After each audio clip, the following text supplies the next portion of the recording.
Hi, my name is Chris Conetzkey. I'm the publisher and executive editor for the Des Moines Business Record. We're here today to host a video panel discussion about the industrial market of real estate and development. The conversation today is going to be written about in our annual real estate magazine, which shows up on April 24th and will be unveiled at our annual real estate panel event on April 22nd. In each video, we're exploring a different segment of the real estate and development market. And today, Kathy Bolten, our senior staff writer, is going to be leading the discussion. She's got a variety of questions ready to go. You're going to see her scribbling away because she's going to be working from today's discussion, looking for story ideas. She's going to be putting together the article that will show up in the magazine and in a variety of her other products, including Commercial Real Estate Weekly. Kathy, why don't you go ahead and get things started with the first question, and then we'll have each of the panelists introduce themselves. Thanks for joining us today. The first question is a broad question. Where do you see the industrial/warehousing sector heading in 2020 in Central Iowa? You want to kick it off? Okay. Sure. Chris Curran, R&R Realty Group, and we've got a portfolio within R&R of about 2.5 to 3 million square feet of industrial space. I also work a lot in the office sector, but as far as where I see 2020 heading from the industrial market, continued activity, a lot of optimism. There's a big wave of new construction, new development that's going to be hitting the market in 2020. You've got the big fish Amazon that's been announced, at least in Grimes, and maybe not in another location, but they've hit the market. So I think a lot of continued development and activity, just falling right behind their footsteps. But as far as the market, I see continued strong activity for 2020. Austin Hedstrom, Vice President, Brokerage, JLL, represent buyers, sellers, landlords, tenants, whether they're finding space or looking to sell or rent space out to tenants. Also do site selection and consulting. I echo Chris's thoughts. Momentum with industrial is very strong. We're tracking, JLL, our research department is tracking about 3% vacancy rate. And we see continued growth, and there's a number of spec projects that are currently under construction and or proposed, and I believe in 2020 there'll be some new ones announced as well. So for the industrial market, it's kind of, in my mind, the golden child. It's always been kind of the apartments the past number of years, and I think the industrial market has overtaken kind of the apartment side, and we're going to continue to see growth. So,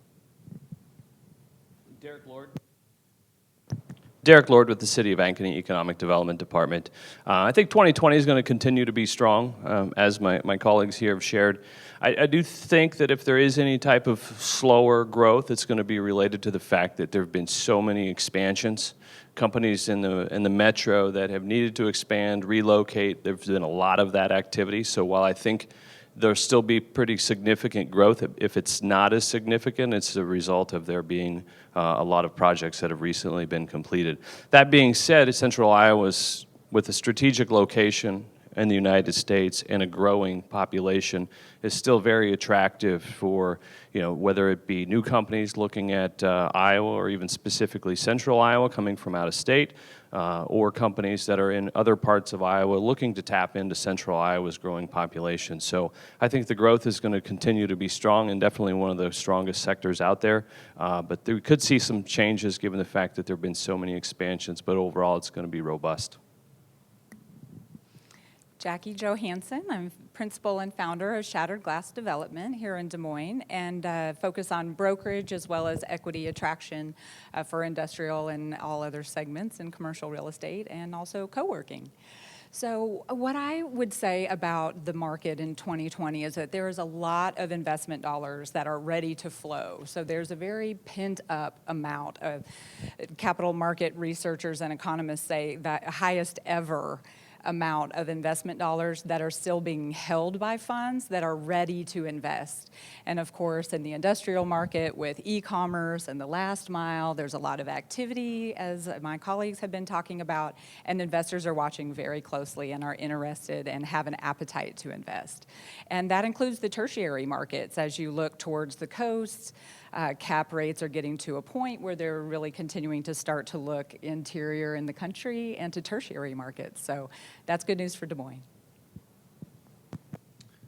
Darin Ferguson, Ferguson Commercial Real Estate Services. I guess I see the 2020 industrial market, again, continued growth, albeit I'll tread a little lighter on the the amount of second-generation space that'll hit the market back in 2020, as well as the amount of time it takes to lease up the new spec space. I think as a whole, from our perspective, we've seen more non-industrial uses taking industrial space as a backfill type tenant instead of having the third-party logistics company come in and gobble them up in a hurry, taking them over. I'm hoping that the Amazon effect will hopefully push that over, and we will get more actual logistics companies and third-party distributors, last-mile distributors, whatever you want to call them, leasing up third-party space in the market. So we talked a little bit about the last mile space. So is there going to be an increased demand for last mile warehouse space because of consumers increasingly wanting those products they order today or tomorrow on their doorstep? So how is that going to play out in Central Iowa? I think we're going to first see creative approaches that we're already starting to see in the marketplace, whether it be Amazon kiosks, pickup boxes, partnerships like Amazon, to use them as an example again, with national retailers, with bricks and mortar stores, their relationship with Kohl's. You look at what Hy-Vee does. I mean, there are a lot of models out there that will help address that kind of last mile need prior to it starting to have a significant impact on space. As far as there is the potential. You look what Hy-Vee's done in the market where they've leased vacant retail space because for their home delivery business. I think there's the potential for more of that because consumers' expectations across all industries very much seems to be the sooner the better, right? You need it now. So I think it is going to have an impact, but at first we're going to see more of those creative approaches to see if that can solve the need prior to stores leasing and retrofitting existing retail spaces into something else. I think there's the potential for larger retailers to convert some of their existing space for distribution purposes, and that's been discussed and kind of predicted for a long time. Take like a Walmart, for example. They have stores everywhere. Easily they could cover that last mile out of their existing stores, but because retail sales within those stores hasn't dropped as people, I think, expected, they're not willing to give up that space. But I do think when those bricks and mortar stores see a decrease in sales and foot traffic in their existing stores, you might see, a 200,000 square foot big box retailer devote some space within that store to the last mile because sales in the store have dropped. But we haven't seen that yet. So I think it'll be creative solutions first.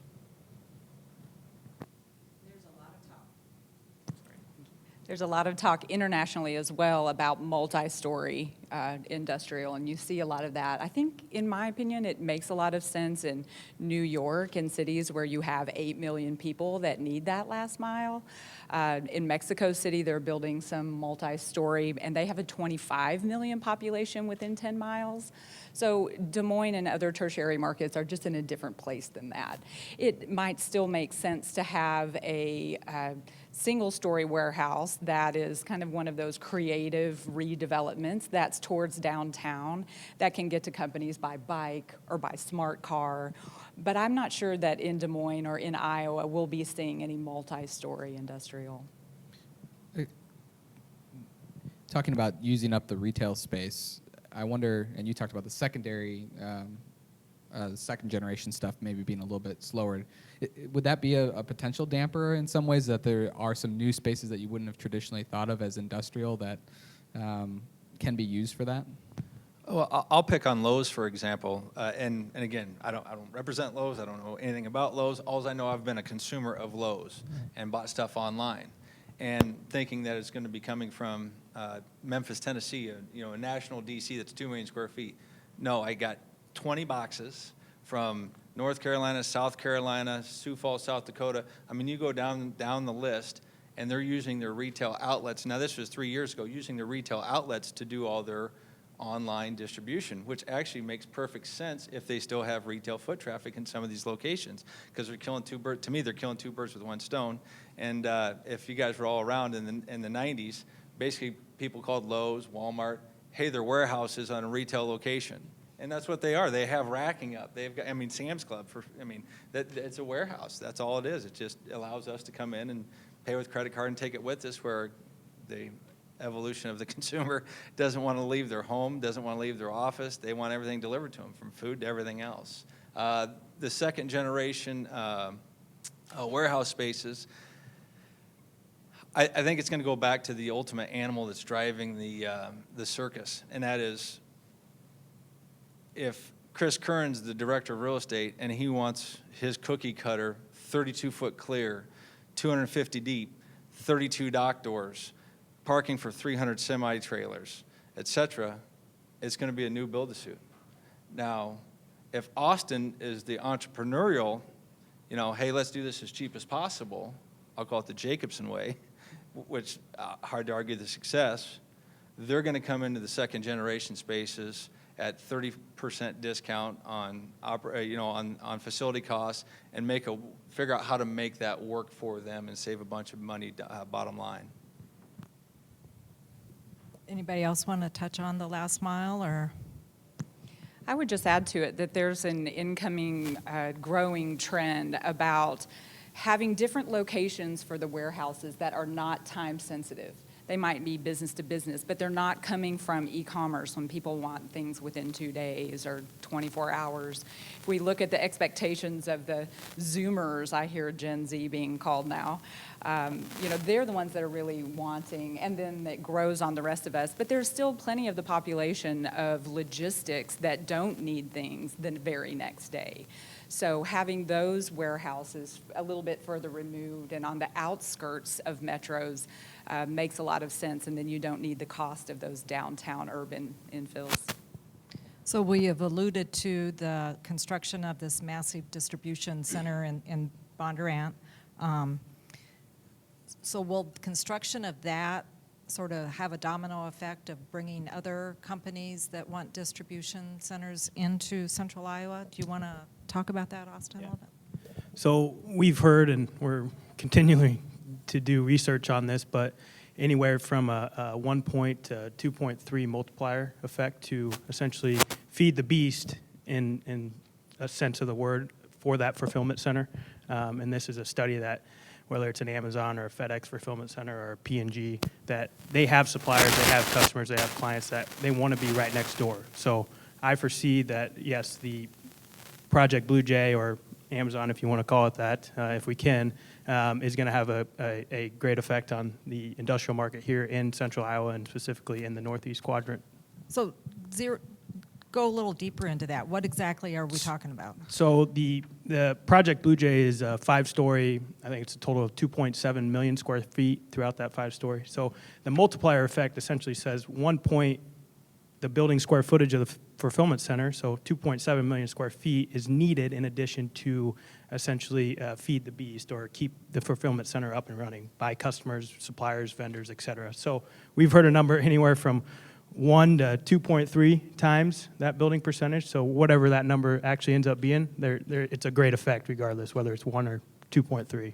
So if that facility is sending out a lot of electronical equipment, we're going to need a supplier somewhere nearby for that? Is that what we're talking about? Correct, yes. Supplier, client, customers, whoever's doing work with Amazon or whoever Amazon hires to do work for them, they're going to want to be as close as possible.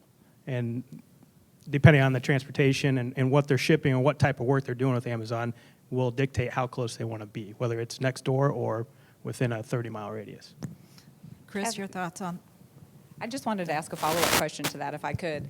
When a lot of data centers started to come to Iowa, there was a lot of that same talk. A lot of, peripheral companies that would serve the data centers would come, and in the end, they didn't. So I'm curious, do we see that at other Amazon warehouses or other such things? And why was Des Moines so different on the data center side when in San Antonio and other data center cities, they did see the others come? I think from a data center specific question, there's less clients, customers, vendors, suppliers, et cetera, than the Amazon, who is shipping out anything and everything they can get their hands on. So I think it's a little bit different model from the data center standpoint. They brought a lot of infrastructure out there in terms of power which is these fulfillment centers are turning into essentially small data centers, and they're made to run on their own. So I think the Facebook out in Northeast Quadrant only helped bring the infrastructure and power and help make the decision for Project Blue Jay to locate out there, because the power is already there and the infrastructure is already there. So I think that was a big push for them. Chris, do you think we'll see other construction, any other demands because of Project Well, Blue Jay? I've got to think that there will be some. I'm not real familiar with Amazon, their distribution network around the country, but I'm sure that's been looked at and studied in other markets where they have large distribution centers. What kind of residual effects were created? Probably depends too on where those big distribution centers are. Are they close enough where some of these other suppliers can still serve our market from those other locations, whether it's Kansas City, Chicago, Minneapolis, whatever. But clearly, I think there will definitely be some residual effects and some additional development and then some space built, leased, et cetera. But to what extent, if it's the multiplier, we'll find out. We'll see. But I think it's just going to be, it'll be positive growth for with their presence. I hate to boomerang back, but I'd like to boomerang back to the last mile delivery. Does anyone else think it's absolutely, completely baffling that we're going to do Project Blue Jay in Bondurant, but we're doing the last mile delivery in Grimes? I mean, we're Des Moines. It's an easy metro to get around, but at the wrong times, you're still looking at a 45-minute round or one-way trip to get from A to B, if B is actually the last mile for Project Blue Jay in Bondurant.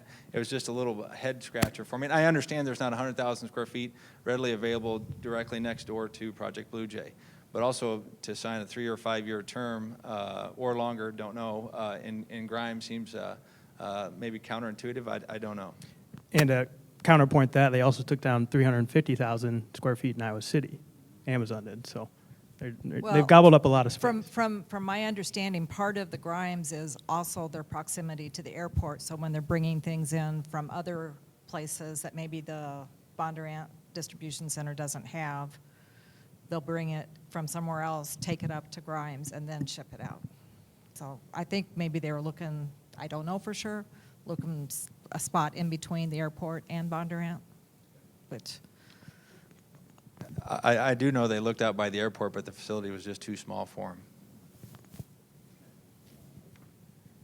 You know, I think that's a really good point, because it is a bit of a head scratcher, right? But having had conversations with that organization, their business model seems to change very rapidly. So even though the Grimes solution, you know, it's a big deal, it could change very quickly because their footprints of their buildings, you know, they went from one story to multi-story. Everything changes, it seems like, within that organization about every 3 months. So I think we're going to continue to see the evolution of that process, whether it's the last mile, whether it's the fulfillment center, whether it's the kiosk. I think what we're experiencing today could be completely different a year from now, given who it is and how quickly they're adapting to consumer trends. And it could be just as simple as timing, right place, right time.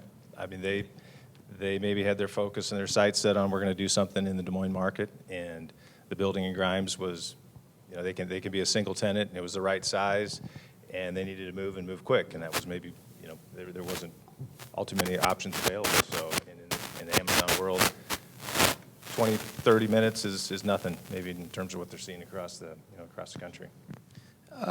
Clarification question, Austin. You said 5-story. Derek said single-story and then multi-story. Can somebody clarify what 5-story means in Bondurant?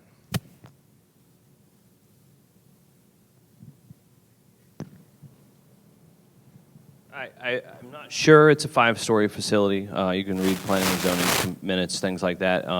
It is definitely a multi-story building, and it's interesting. Stories. It is 5. So I know they've, as a city, had to make some amendments to their zoning code to allow a 85, 95-foot tall building.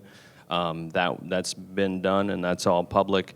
I think it's interesting. It's widely reported as a 780,000 square foot building or 760,000 square foot building, but you have yet to see it reported per floor. So, when it's talked about as a 700 some thousand square foot building, like Austin said, it's several million square feet, so it's a lot bigger. It's going to have a bigger impact. Because there is a multiplier, and I've heard it up to 3, 4. What that number is, I don't know. I do think it's different, given that it's a fulfillment center, because to use Austin's analogy, you got to feed that. I mean, there are a lot of supporting entities and actors that need to be involved to keep an operation like that running. So as the city of Ankeny, obviously well positioned near this facility with a lot of land available, zoned appropriately along the interstate, we've done our research and talked to communities that have these large centers to see if there is indeed that multiplier. And it varies, but the one thing that's consistent is there is. Some of them it's significant, some of them it's not so significant, and I think that, the difference is where that market is and where some of those suppliers might already be, like you alluded to. But there is going to be some benefit to the greater region based on what we found. How much is yet to be determined, but we're trying to position ourselves as a city to capture that given our proximity. And I represent some buildings in Grimes that are just a stone's throw from their location that would be in Grimes. And we're finding that as we talk with city leaders and community, there's not necessarily enough restaurants and enough amenities that are walkable or even drivable within Grimes to really fulfill the amenities of that workforce. So that is something that's a real opportunity for Grimes. So several of the business owners there were working together to talk about what will these employees need and how can we bring it to Grimes. I would just say on that topic, there is a need for some supporting businesses, but I think you have to look closely at break schedules, lunch schedules, because there are a lot of those large distribution center fulfillment centers. No matter who it is, it's a quick 30-minute lunch. So there might be some benefit coming into work because they're going to have to draw from a very wide area to get employees. But in terms of the lunchtime services, there's usually not a lot of time. So you got to catch them either coming in or coming out. So not only with the support services, but with the facility itself, what are we going to do about the 2.5% unemployment, and where are we going to find the workers to fill that? So part of that is the trend of having amenities in some of the warehouse space. We're starting to see that in other, larger cities where they're putting gyms, or free vending machines seems to be one of the more popular ones, that it keeps people in the building, as Derek was talking about, if they don't have long breaks, and just other ways to keep and then retain and attract employees. Then there's the ultimate move the cheese around, and that's probably what they're going to do.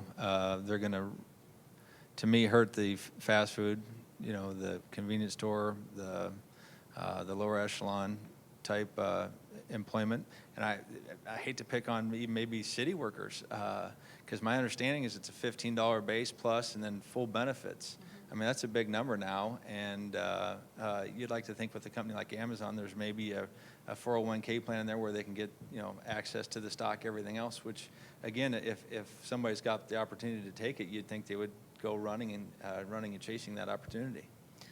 So, Chris and Austin, when you're bringing people in to look at this area, do they ask about labor?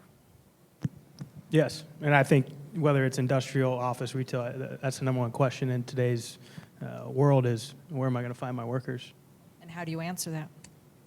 Good luck. No, I think it is, if you build a good culture, you pay them right, give them the benefits, and you're going to attract your labor force. So It is. It's a great question.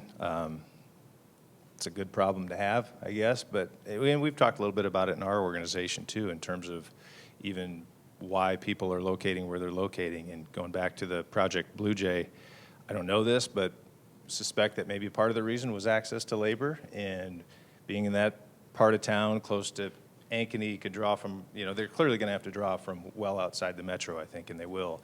But Marshalltown, Newton, Grinnell, Knoxville, you name it, there's probably a lot more population going east than there would be maybe going west. And even the south and east sides of Des Moines, where that demographic tends to be a little more, blue collar and would attract that kind of the wage and job. So, so we're seeing a lot of development, in and around that part of town, and that may be a lot of what is driving it is access to labor, because it's a big question. So before we move on to a sort of different topic, does anybody else have anything else to add about last mile or distribution centers that you want to get in now? I'm just trying to figure out what you do with the 5-story warehouse in Bondurant, Iowa after that lease is expired or they've moved out and we've moved on from Amazon. Well, it is a good question. We've talked about that with the data centers before as well. Maybe some help here would be how are the deals actually structured so that when would they actually have to be out of them, and what would that look like? I'm going to assume they own it, and if they signed a 20 or 25-year lease, you could probably line up 1,000 people to buy it tomorrow, just because they're not worried about what happens in 25 years. But the real estate mindset is, I mean, it was Neodata EDS, Centrobe at the time, that built 400,000 feet out at Des Moines Airport. Everybody said, that's a white elephant. And it was a white elephant at the time. And it was a single story, nice clear height, a lot of office, plenty of parking, large site next to the Des Moines Airport. I just can't imagine a 5-story warehouse in Bondurant at 750,000 square foot footprint, let alone with the multi-story, what you do. To me, a data center, at least you can rip the guts out. You could punch in dock doors, drive in doors, and you should have good clear height. I'm not sure what the column spacing's like. You'd like to think they thought far enough ahead, okay, to repurpose it, make sure they're 50 by 50 or 35 by 50, something that people can rack around, and have enough excess land to do trailer storage and turn around everything else. On the topic of last mile, I'd just add, I think it's going to have somewhat of an impact on the built environment because, from a city's perspective, when you look through city zoning codes, parking requirements are based on certain formulas that include employees and semi-traffic. And I think you saw it a little bit in Grimes where they had to go and get more parking because that formula that everyone uses doesn't include a third set of vehicles on the property, which is the delivery vehicles. So I think when it'll have an impact, especially on existing space that's built to current standards, and when you have employees, you have delivery vehicles that are going in and out all day long, as well as semis, I think we're going to see more kind of expansion of parking facilities to accommodate last mile delivery companies. I also think it's going to have an impact on traffic. I know, speaking for myself, how I shop. I still go to the store, but I have deliveries made to my home almost daily. So it's not like it's an offset. It's not like traffic is a wash because I'm no longer driving to the store. Things are being brought to me. I'm still going to the store on occasion, but things are being delivered almost daily to a lot of people's homes. So I think whether it's Amazon consumers, whether it's business-to-business deliveries that are delivered in a short period of time, I think it is going to have an impact on the built environment over time. Okay, let's talk about renewal rates for industrial occupants. There's some studies that are predicting that we'll see higher than usual renewal rates because of low vacancies. What are we going to be seeing here in central Iowa? I think rates will certainly trend up a little bit, but the market, we'd mentioned it, and there's, I think, over 1 million square feet of supply coming. So that will slow that down a little bit. There's going to be options out there for tenants that have leases coming up for renewal. Across the market, there are a lot of landlords that are building in already 2% increases, maybe not with renewal rates, but 2% increases within leases. So I think nominal increases such as 1, 2, 3% are not unusual, but that supply that's coming will keep everything in check. I think it's somewhat. Austin, any thoughts? Yeah, I think it goes back to what Darin said. Do they want a 32-foot clear brand new building, or are they willing to go into Class B or Class C industrial building? And I think it is a little bit of a landlord's market, and it depends on what's built out in the shell in terms of how aggressive they're going to get on a renewal rate. Meaning, if somebody has 30% of office that is built out specifically for them, and then 70% of warehouse. If they leave, the landlord's going to be out a good chunk of change to repurpose that, because there's not a lot of groups that can come in and say, great, I needed this exact product. So I think it's a case-by-case basis, and we'll see what happens. And I would just echo that for the flex space, that that's also pushing just a little bit higher on the renewal rate. You're still kind of mid $8 to $9, high dollars, but we're seeing some renewal rates start to push up on the flex side. So somebody said 1 million square feet is going to be coming on the market? So that's new construction? So are we going to, go ahead.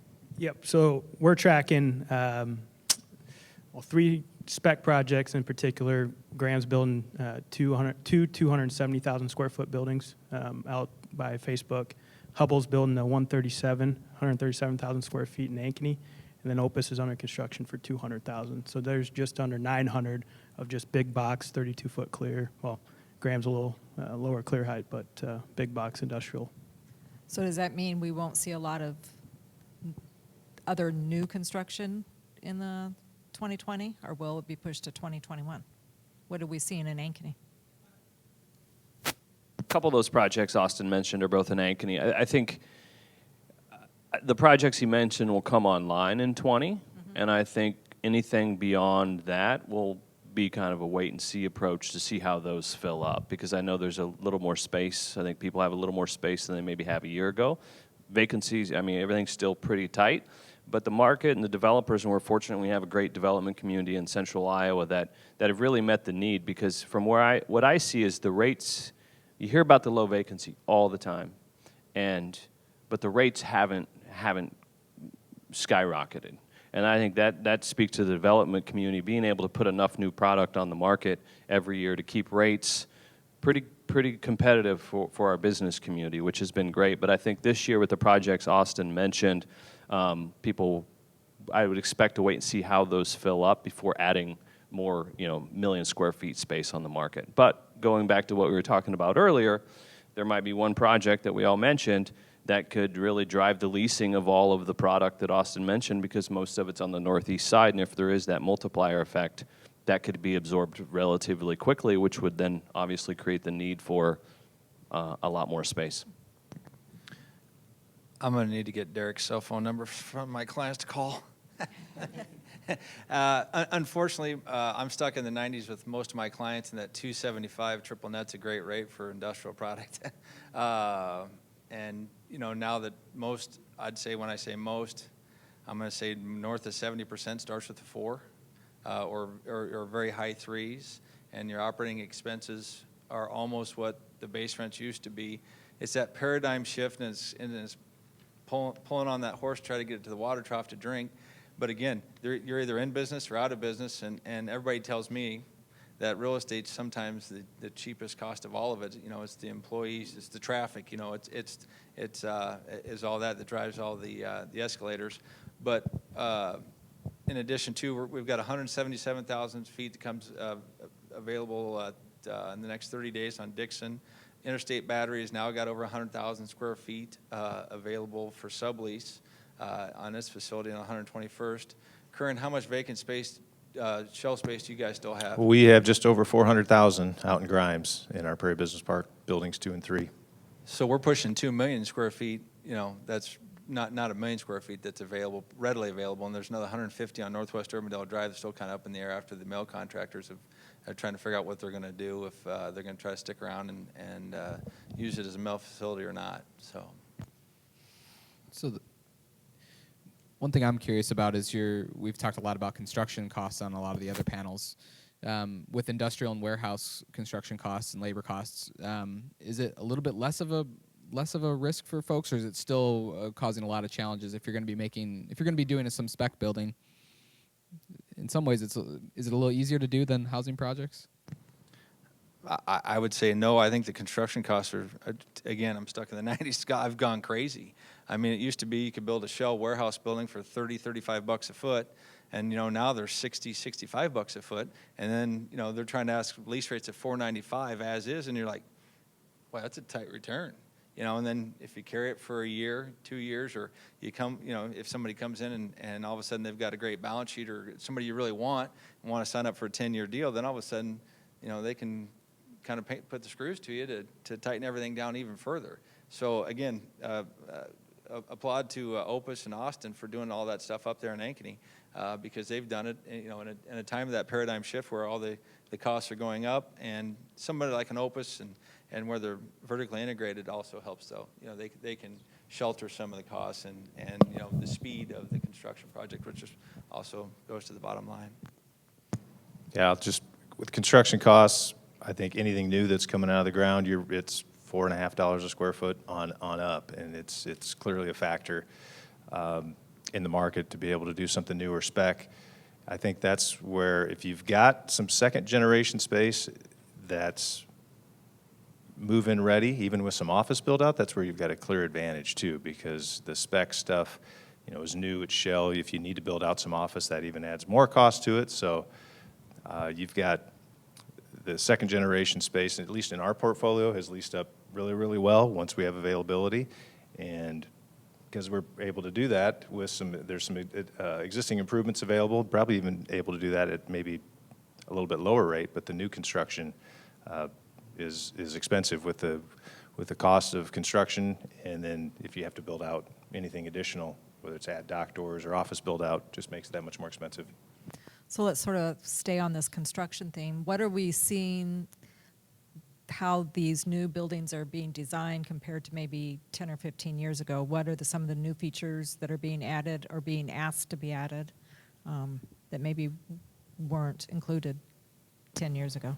Well, I can speak with the buildings that R&R is doing. Maybe a little more glass, just even 3/4 the way up, just to add some natural light into the warehouse. Parking is a big thing. We've talked a little bit about parking, at least having the ability to expand parking in case it's needed. I would say, in terms of other design, just even more glass along the fronts of the building, probably more flexibility with dock doors and drive-ins as well. Those are probably some of the bigger things that we're seeing design-wise. Probably height. I mean, everything seems to go back to height. They want to be able to rack as tall as they can. You know, we're 20 years ago, 28-foot clear was, 28-foot clear. Besides Interstate Acres, almost 90% of the product was 22-foot clear, again, until the big boom started happening in the early 2000s, and everything went to 24, 27, 28, 32, now 36. What was Opus's, what was your guys' last deal? 32. 32, okay. And, but again, you know, some of the others will go into the 40s, but again, it's more of a build-to-suit type, not a spec type product. Because there's too many people in our market still, we're still a small fish in a very large pond, that even if they have 32-foot clear, they're buying 18 and 20-foot racking. You know, they're not utilizing because they're not used to, or have the cookie cutter. Okay, we've got wire guided, or we got laser guided. We have, you know, the right telehandler equipment to pick the stuff up at 28 clear. Because of the safety issues and again, the speed, everything else, just how fast they run within their own industry. You know, I think it's been great to see the development community plan these buildings for alternative uses. And I think that kind of ensures the long-term viability of the product. I think in the past it was a warehouse, you put it up, you assumed it was going to be full of racks, full of forklifts and pallets. Now you don't know if it's going to be a youth gymnastics place or a basketball court or a yoga studio. So I think some of the design changes have obviously helped from the leasing side because they can appeal to more tenants, but from the city's perspective, it's nice to know that products, as they're being planned on the front end, are already being included in those plans, are alternative uses that will make sure that that building is viable 20, 30 years from now. Even if a warehouse industrial tenant moves out, it's in a nice area, nice landscaping, there's glass, it could be something else, and that speaks to the development community and the quality of the developers we have in the area. Are cities asking for these buildings to include any sustainability features or? I could speak for Ankeny. I'm not sure what other communities do. You know, it's one of those that we do not ask for anything specific. Things are encouraged. But you know, because a lot of times these buildings they're built and held long term by some of the folks here in the room, they do that on their own because they know that the operating costs are something that's going to help them secure tenants. So We've worked on projects where there wasn't anything specific in terms of environmental design or anything like that, but the property owner wanted the developer to put the list together, and it was a very long list of environmental features and energy efficiency features that appealed to the tenant, even though it wasn't explicit on the front end. It's just part of doing business today. Are there some other things that maybe you've seen across the country that people are using that space for? During our retail panel, they talked about in Chicago, I believe it is, some of the restaurant groups are actually taking space and they'll do off-site kitchen prep work in industrial space. So just curious if there's any other examples like that that you might have heard out there. I mean, you touched on the commissary kitchen. I mean, Hy-Vee, IT out in R&R's building. Heard that's a pretty unique space, but the go-karts, the trampolines, the entertainment, it's a cheaper rate than going straight retail for the most part, usually. And you get that higher clear height. So if you need it, you can use it. If not, then sorry. Yeah, I would agree. Non-traditional use is still out there. Everything from fitness to food prep to even office. We still get, within our portfolio out in Grimes, we still get a few inquiries from office users that they look at what Hy-Vee did. And it completely took over 100,000 square feet, and now it's the home to their marketing IT staff, and they've got buku amenities for their employees to enjoy, and have built it out, expanded the parking. So people have heard about that, they're familiar with it, so they're at least still exploring that idea. You can't do that, obviously. The buildings, the nice thing, the buildings are flexible, but can handle so many of those non-traditional type uses, but they're still definitely out there. We're still seeing interest from church groups. That can be a really good fit. Parking is good.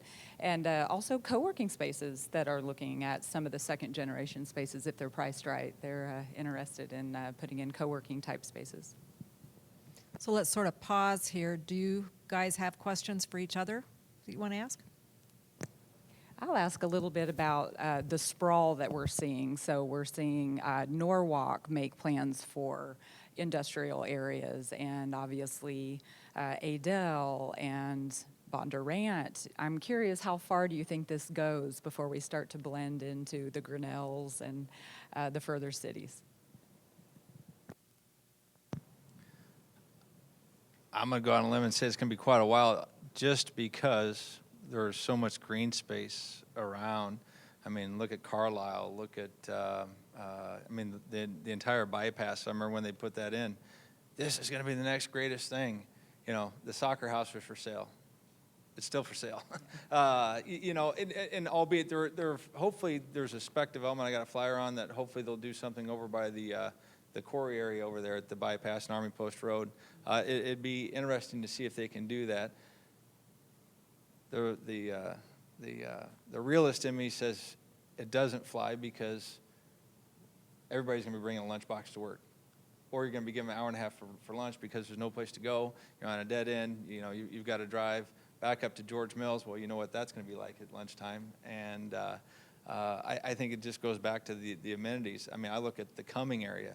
You'd be like, man, this would be a great area for a truck stop and large distribution centers. But then you're like, okay, then where are all the amenities, everything else. Same with Waukee.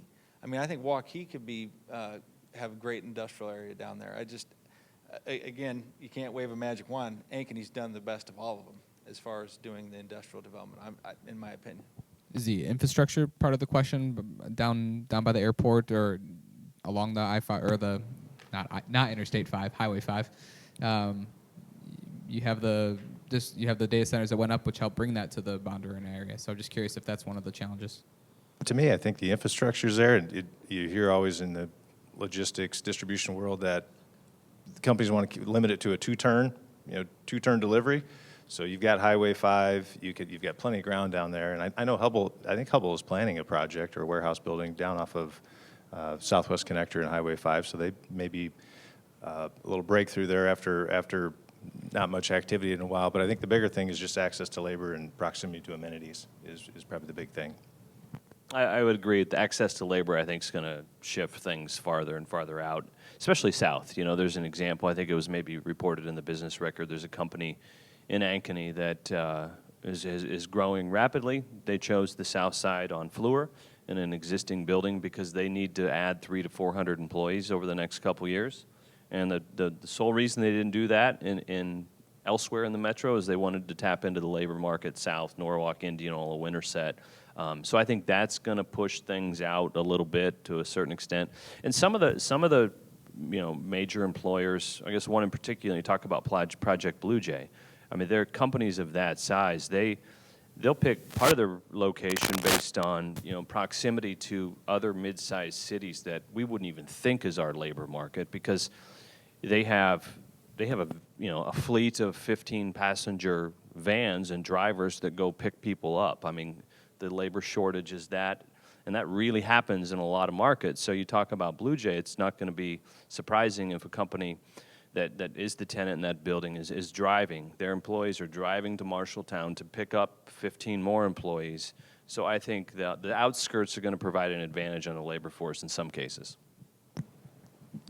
I guess I have a question about what the panel thinks about the transload facility for Des Moines. And I know there's an operator that's been chosen, but what do we think is going to be the outcomes or optimism with the transload facility downtown, or on, I guess, East MLK and East 14th?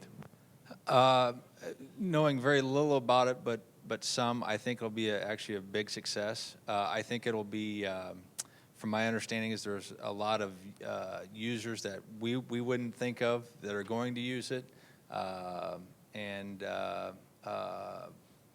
talking to the largest 3PL in Des Moines, they're using Kansas City right now, and they can't get a delivery till almost between 11 and noon. And I said, well, and this was before it was really public, I just asked one of the warehouse employees that runs that operation, I said, would it be nice to have one in Des Moines? He goes, are you kidding me? We could probably do 2 or 3 loads a day more having a transload facility in Des Moines.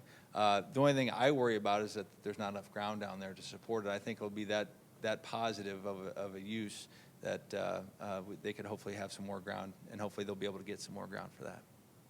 I think it's definitely going to help some businesses in the area. I know there's one in Ankeny that has to drive to Omaha to pick up product because the train drives right through Des Moines but doesn't stop. So I know it's going to provide some efficiencies. My hope is, though, that it provides some cost savings as well. That's yet to be determined, of course. It theoretically should. Time is money, so it maybe saves time, but I hope it brings down costs for our businesses as well.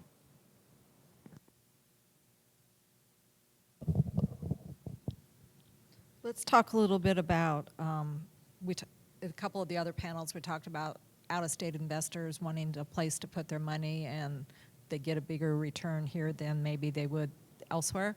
What are we seeing in the industrial sector with out-of-state investors? They're definitely flooding into Central Iowa and central region of the U.S. in general. I mean, we just sold Opus's building, Corporate Woods 2, to a East Coast investor, and they're not the only East Coast investor that reached out, nor there's a number of West Coast investors that also reached out. So I think the problem for us, brokers looking to sell these investments, is finding the product to sell them, not the capital that they're willing to spend. It's finding the product. So. If you look at the transactions for the last 3 years for industrial, about 36% of those transactions came from out-of-state investors, where if you look at the flex product, it's only 5%. So that tells a little bit of a story right there. But recently I joined a group of 300 female investors in commercial real estate, and among our top 3 priorities of the type of product categories we wish to put our dollars towards, industrial is in the top 3. So, and that's what I'm finding as I speak with other investors that I'm building relationships with. It's definitely a hot category. It's the opportunity to find something for sale that's the problem. Do you think the flex number was so low because of the more intense management and turnover, or what do you think was the reason for that? I do think that's part of it, and I also feel that as I was looking at the data, some of the flex properties transacted more than once in 3 years. What's behind the inability to find sellers? Can you talk a little bit about that? There's a lot of people out there that if they have a good product, why sell, and where do they put their money if they do sell? So. R&R calls me every other month asking if I'll list their portfolio, and I say no every time. I mean, have you guys ever sold anything besides ground? I'm being serious. I don't think so. You know, I mean, not few that and I far can between. remember. Few and far between. But speaking of industrial, investors, I know we have a subsidiary group in our office that goes out and looks for partners.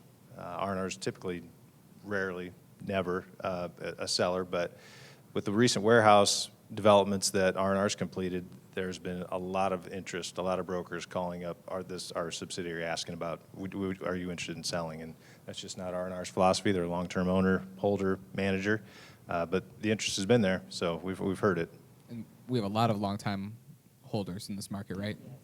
I call us the farmer's mentality commercial real estate market. You buy and hold, and then you want to buy your neighbor's property as soon as you can. So, but with the influx of out-of-state investors, is that a concern at all? Somebody at one of the other panels talked about you have out-of-state investors, then maybe the property's not maintained as well, or any of those types of concerns? Typically, I mean, if that's going to be the case, it's going to be either held up by the city enforcement if it gets that bad. The city would come in and enforce it, or the lease would, the lessee would, have issue with it. With anything, there's the opportunity to bleed the money out of it and not put it back in.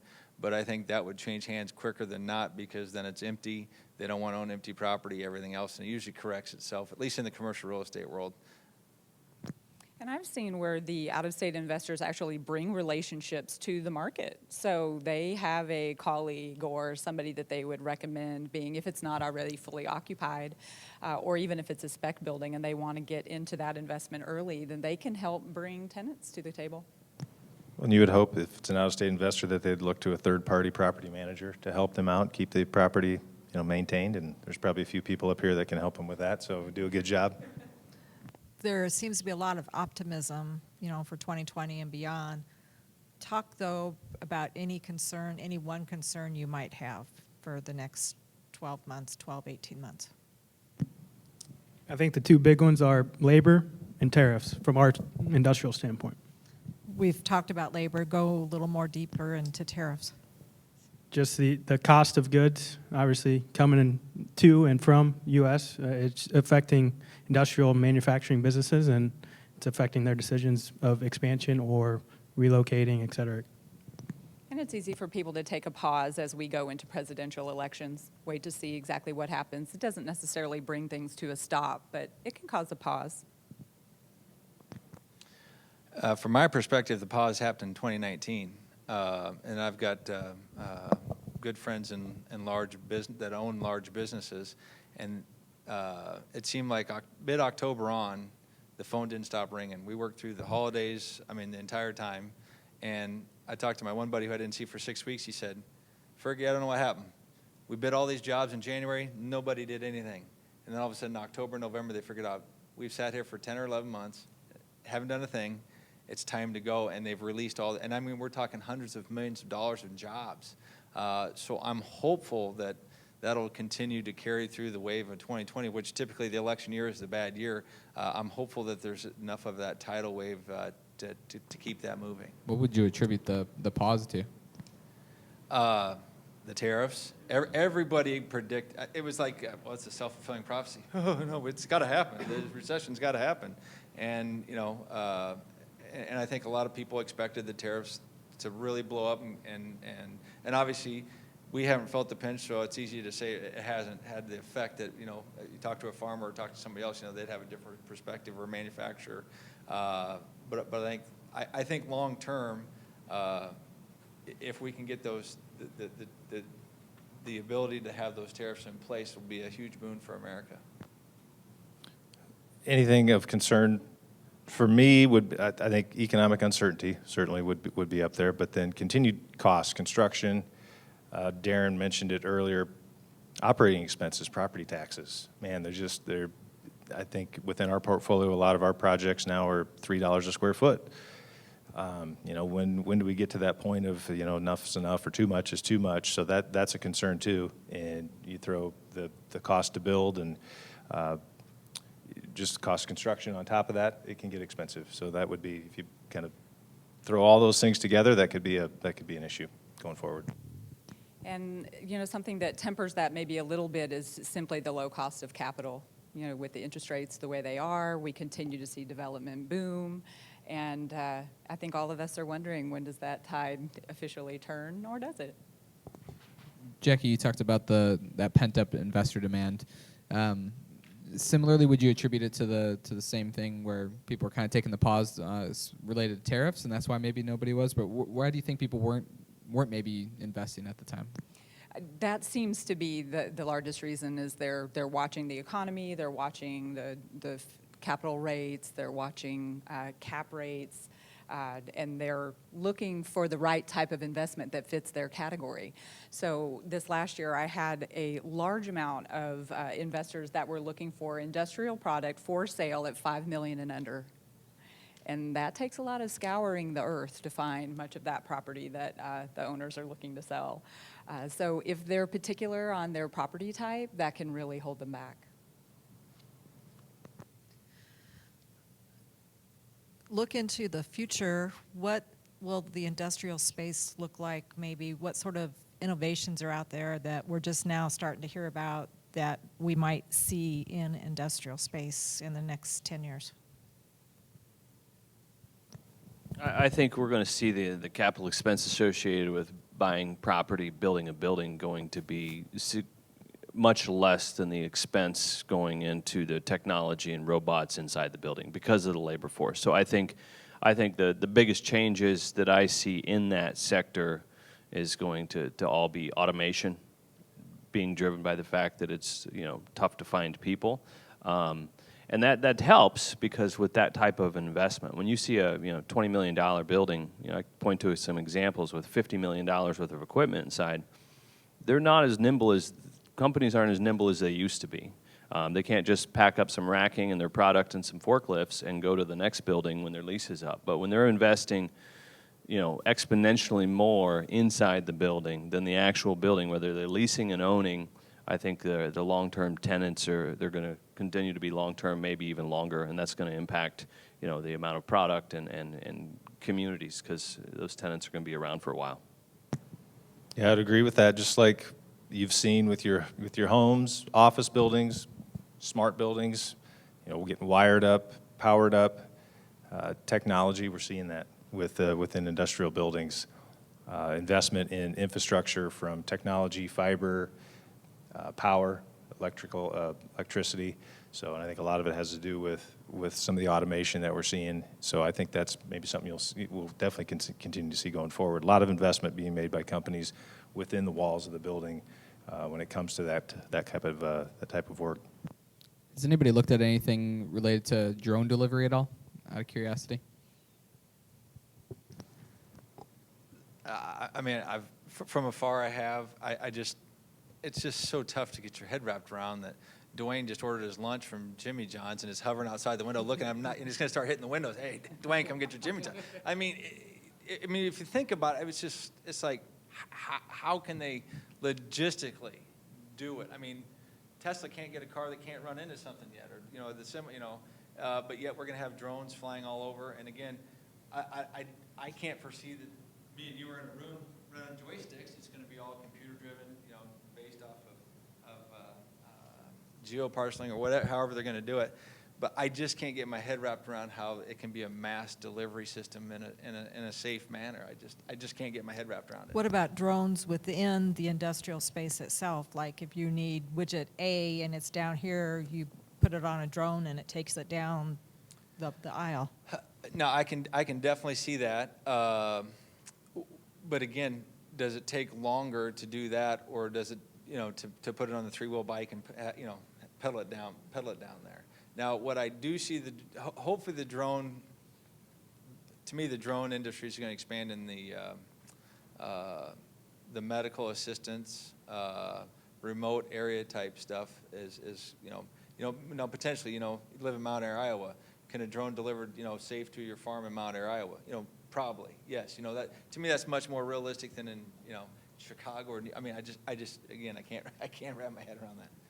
I think from a regulatory standpoint, it's challenging him, even though theoretically it can be done. I know just from our experience at the city of Ankeny, having an airport in the city, for someone to put a drone up to take photos, for example, with an airport nearby, is very, there's quite a long process to get permission to do that, and you have to put notice out to all pilots. Is there going to be a drone up for 20 minutes taking photos? So to your point, I think it's going to work better and probably see it more quickly in rural areas than urban areas that have FAA restrictions, guidelines, and things like that. About up, so we just want to go down the line and any closing thoughts, and we'll start with Darin. Again, it's great to be in Des Moines, Iowa, and definitely working in the industrial sector. We're very blessed. The one thing I would challenge everybody to do is to go back and figure out something you bought 2 to 3 years ago and see what you paid for it, and then go research what it cost you today. And a hard good, not a clothing item, something that maybe you bought for your house or was made for you, and go look at the cost. Nobody's talking about inflation, but it's definitely there. I'm excited to watch the flow of dollars that come from out of state and eventually out of country that will come into Des Moines and other tertiary markets. I think it will really have an impact on some of the projects that we do here are just more community-based, because a lot of times those kinds of investors come to invest in your city, but they end up being a part of your community. You mentioned international. Are you seeing anything from out of the country here? Not quite to Des Moines yet, Canada. So we've definitely got some Canadian investment here, but just not very far down the road in Omaha and Kansas City, we have foreign investors. So they are just on the precipice of, we just have to get them here so they can see the amazing Des Moines. Sometimes once you just physically get somebody here, the city does sell itself. I would just say it's definitely a good time to be in economic development, commercial development right here in Des Moines in 2020. I think the development community doesn't always get enough credit as they deserve. I mean, these are obviously fine folks, and we are fortunate as people who work for cities, residents of the metro, to have developers and property owners of commercial property that really care about the long-term health and longevity of our community. So I think this group definitely deserves a lot, and there are a lot of others out there that deserve a lot as well, and we should be fortunate and thank them.